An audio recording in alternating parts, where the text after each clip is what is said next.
Okay, so this is Brad Wharton for MMABay.co.uk, and we're here with the new Shark Fights 145-pound champion, Ronnie Mann. Ronnie, thanks for joining us. No problem. No problem. Cool. So you're the new Shark Fights 145-pound champion. Were you happy with your performance on the night, and how does it feel to bring home the belt? Yeah, really happy with the performance on the night. Again, I was quite nervous going into the fight because one, it was my first 5-round fight I've ever had. And two, is fighting in America for the first time, so I knew I'd have to try and impress people and fight to the best of my ability. But yeah, apart from that, it went well, and I'm happy to bring the belt back. Yeah, really happy, to be honest. Brilliant. I mean, looking back on the fight itself, you had a lot of success with the right hands and the low kicks. Is that something you specifically worked on in training, or were you just finding those openings during the fight?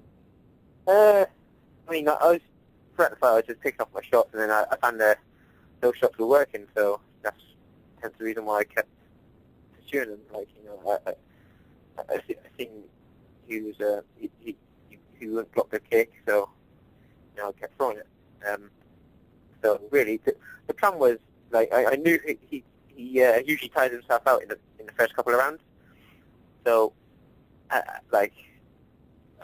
thought I was expecting to come out real hard in this fight, like he does in previous fights. So I was gonna be patient and wait for him to tire himself out like he usually does, and then go for the knockout then. But for some reason he didn't in this fight. Yeah. So therefore I had to pick him off and just try and go just find the open spots. Yeah. I mean, we saw a number of head kicks and flying knees. Were you hoping for an early knockout there, or were you just trying to put on a show for the fans? Kind of a bit of both.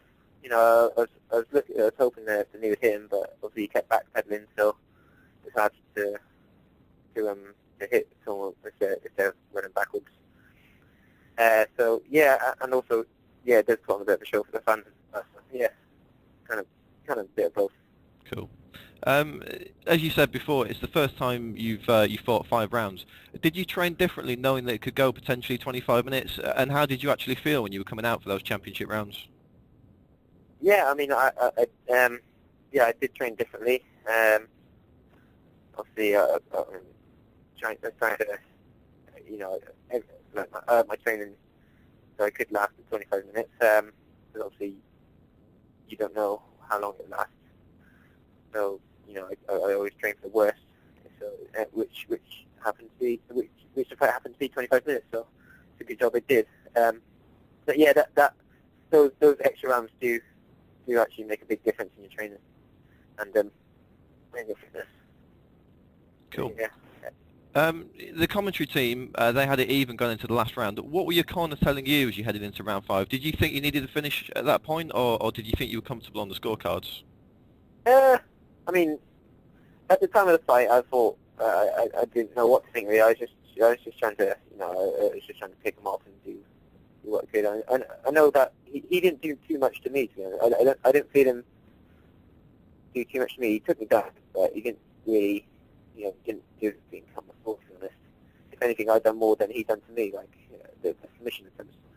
But you don't know with the judges over there. Yeah, exactly. I mean, one takedown could win the fight, even though he didn't do anything. So, I myself thought I won most rounds. I mean, obviously he got 1 or 2, I think, but I thought, I thought I edged most of the rounds, to be honest. But just because of the fact that I worked hard standing up, and when he did take me down, I actually attempted, to submit him. Yeah. And was constantly moving, and all he done was take me down and do nothing really. Yeah. I mean, just on that topic, there's been a lot of talk recently about, particularly wrestlers maybe not fighting to win so much as fighting not to lose. I mean, where do you stand on that debate? Do you think it's a fighter's job to win at all costs, or is there an aspect of, you should be trying to entertain the fans as well? I mean, at the end of the day, it's a sport, and everyone's in it for themselves. So, it's the individual. I think some people just they like to entertain the fans, and some don't. So it just all depends on who's fighting. the person who's fighting. So I mean, my opinion is I like to try and I like to try and impress. I mean, I like to try and put on a bit of a show when I fight if I can. I like to look for the finish myself. Even though my last few wins have become by decision, but I do try and look for the finish if I can. Cool. I'm not a big fan of like the lay and pray. No. And stuff and hoping you win the round, whatever. I like to be accurate if I can. Cool. I mean, personally, I had you comfortably ahead on the scorecards by the end of the fight. I mean, were you surprised that one of the judges gave it to Doug Evans? And what were you what was going through your mind when the scores were being read out? Yeah, I was pretty worried actually, because even to the judges, it happened. There's been so many like controversial decisions like lately, like the UFC and that. So I was thinking, I was getting really worried. So yeah, it did run through my mind like that. He could steal the decision just due to those sort of takedowns he's done.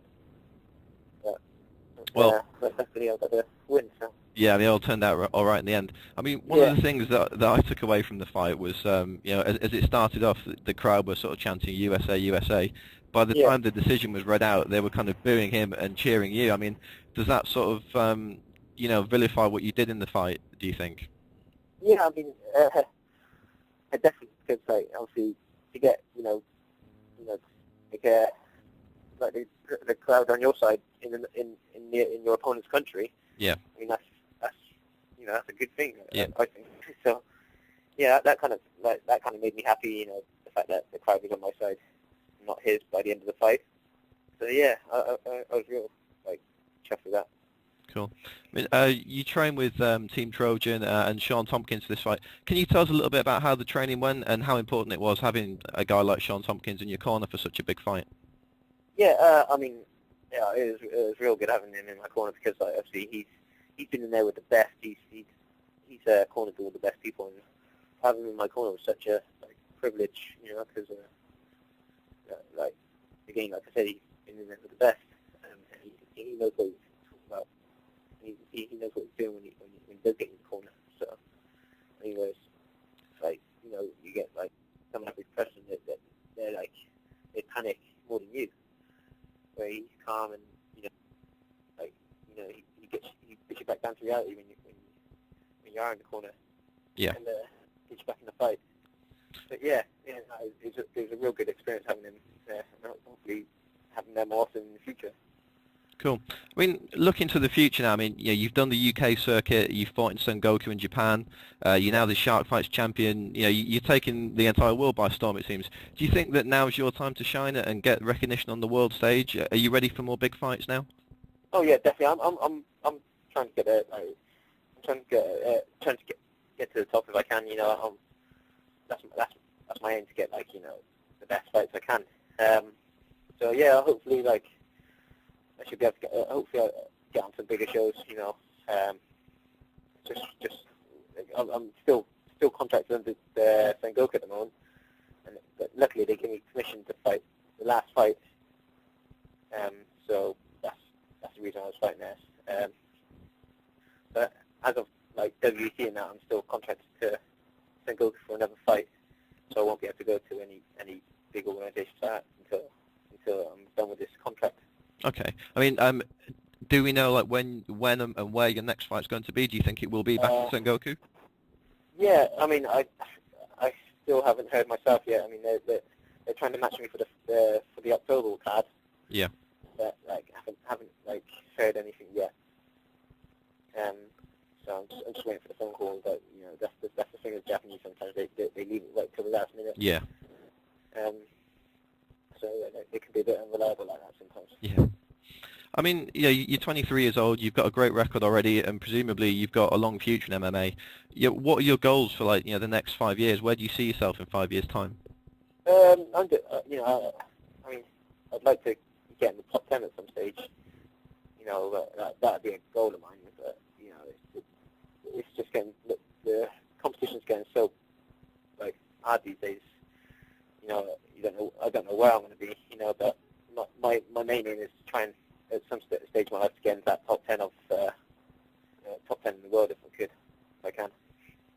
Cool. I mean, we see a lot of fighters, changing weight in order to get that competitive edge. Are you happy campaigning at 145 pounds? And is there anyone in that division that you're particularly interested in fighting?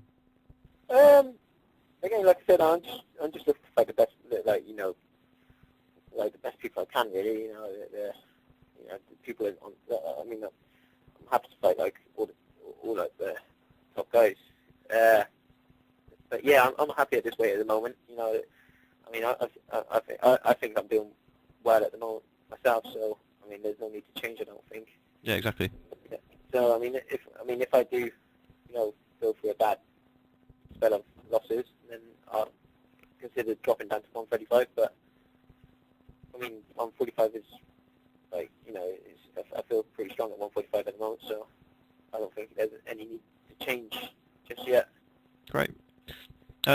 Just finally, as someone who's followed your career for a long time myself, back to the cage rage days, etc., it's great to see a British fighter go over to the States and bring a title home.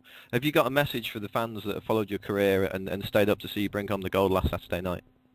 Yeah, I mean, again, I want to thank them for following me since the beginning. Just keep following. I just want to let them know to keep following me for future fights, because hopefully there'll be more to come, and more entertainment from my fights. Cool. Have you got any sponsors you'd like to mention or people you'd like to thank before we go? Yeah, Cymix Nutrition, my main sponsor, and the sponsors from the last one, I forget who they were off the top of my head, but my main British sponsor is Cymix Nutrition. And again, Trojan Free Fighters and Team Tompkins. Brilliant. Well, that was Brad Wharton for MMABay with Shark Fights featherweight champion Ronnie Mann. Ronnie, thanks for joining us.